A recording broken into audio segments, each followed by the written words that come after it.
여호와께서 여호수아에게 말씀하여 이르시되 이스라엘 자손에게 말하여 이르기를 내가 모세를 통하여 너희에게 말한 도피성들을 너희를 위해 정하여 부지 중에 실수로 사람을 죽인 자를 그리로 도망하게 하라. 이는 너희를 위해 피의 보복자를 피할 것이리라. 이 성읍들 중에 하나에 도피하는 자는 그 성읍에 들어가는 문 어귀에 서서 그 성읍의 장로들의 귀에 자기의 사건을 말할 것이요 그들은 그를 성읍에 받아들여 한 곳을 주어 자기들 중에 거주하게 하고 피의 보복자가 그의 뒤를 따라온다 할지라도 그들은 그 살인자를 그의 손에 내주지 말지니 이는 본래 미워함이 없이 부지 중에 그의 이웃을 죽였음이라.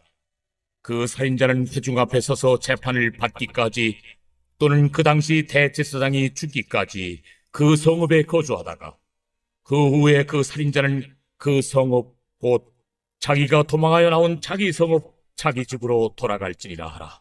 이에 그들이 납달리의 산지 갈릴리 게데스와 에브라임 산지의 세겜과 유다 산지의 기럇 아르바 곧 헤브론과 여리고 동쪽 요단 저쪽 루벤 지파 중에서 평지 광야의 베셀과 갓 지파 중에서 길르앗 라못과 므낫세 지파 중에서 바산 골란을 구별하였으니 이는 곧 이스라엘 모든 자손과 그들 중에 거류하는 거류민을 위하여 선정된 성읍들로서 누구든지 부지 중에 살인한 자가 그리로 도망하여 그가 회중 앞에 설 때까지 피의 보복자의 손에 죽지 아니하게 하기 위함이라.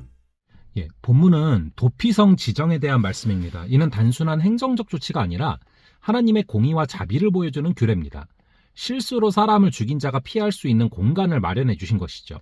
이는 사람의 실수와 죄에도 회복의 길을 예비하신 하나님의 자비를 가르쳐 줍니다.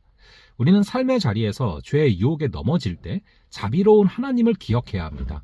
우선은 사람의 실수를 아시는 하나님을 기억해야 합니다.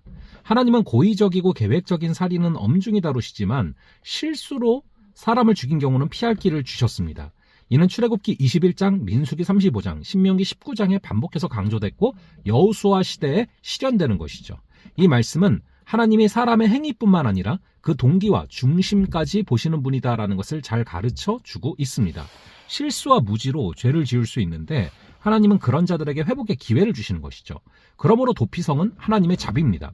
우리는 살아가면서 수많은 실수와 연약함으로 넘어집니다. 좌절하고 낙심하여 하나님께 돌아갈 용기를 내지 못할 때도 있죠.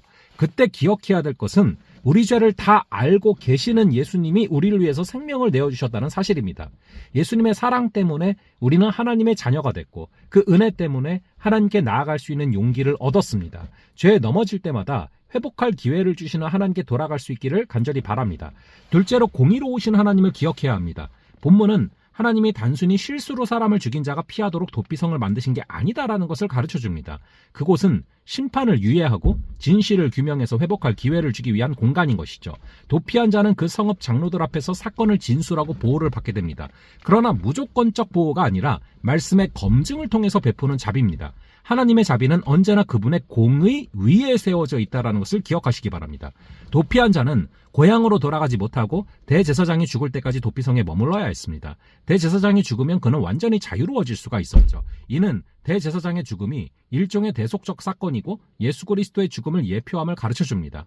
예수님은 우리 죄를 담당하신 대제사장이시고 그분의 죽음을 통해서 우리는 참 자유를 얻었습니다. 이 말씀은 우리에게 공의 없는 자비는 방종이고 자비 없는 공의는 정죄라는 사실을 일깨워줍니다. 우리 삶에도 도피성이 필요합니다. 그것은 단순히 문제를 피하는 곳이 아니라 회복을 준비하고 하나님의 뜻을 기다리는 은혜의 자리죠. 침묵과 기다림의 시간을 통해서 우리는 하나님을 더 깊이 경험하고 그분의 공의와 자비를 함께 누릴 수 있는 것입니다. 마지막으로 조건 없이 죄인을 품으시는 하나님을 기억해야 합니다. 본문은 도피성 제도가 이스라엘 가운데 거하는 타국인에게도 동일하게 적용된다라고 말합니다. 하나님의 은혜는 민족과 출신을 초월한다라는 것을 의미합니다. 이는 오늘날 교회가 어떤 공동체가 되어야 하는지를 가르쳐줍니다. 교회는 문화, 출신, 신앙의 깊이에 따라 사람을 나누는 것이 아니라 누구나 와서 안식할 수 있는 은혜의 도피성이 되어야 합니다. 예수님은 수고하고 무거운 짐진 자들을 다 초대하셨습니다. 믿음의 공동체는 예수님의 초청을 실현하는 장소가 되어야 하는 것이죠. 우리 교회가 깨어진 세상 한가운데서 하나님의 위로와 자비를 전하는 그런 교회들로 세워지기를 간절히 바랍니다. 도피성은 하나님의 성품, 즉 공의와 자비, 회복과 용서를 상징합니다. 우리에게 도피성은 예수 그리스도죠. 우리의 참된 도피성이신 주님은 우리를 정죄가 아닌 생명으로 인도하십니다. 우리 교회와 가정, 삶의 자리가 그리스도의 은혜를 전하는 도피성이 되기를 간절히 바랍니다. 서로에게 피난처가 되어주는 공동체, 공의와 자비가 어우러진 삶의 공간 될 수 있기를 간절히 바랍니다. 잠시 기도하겠습니다. 아버지, 오늘의 말씀을 통하여서 피할 곳을 허락하시는 하나님의 은혜를 체험케 하시니 감사합니다.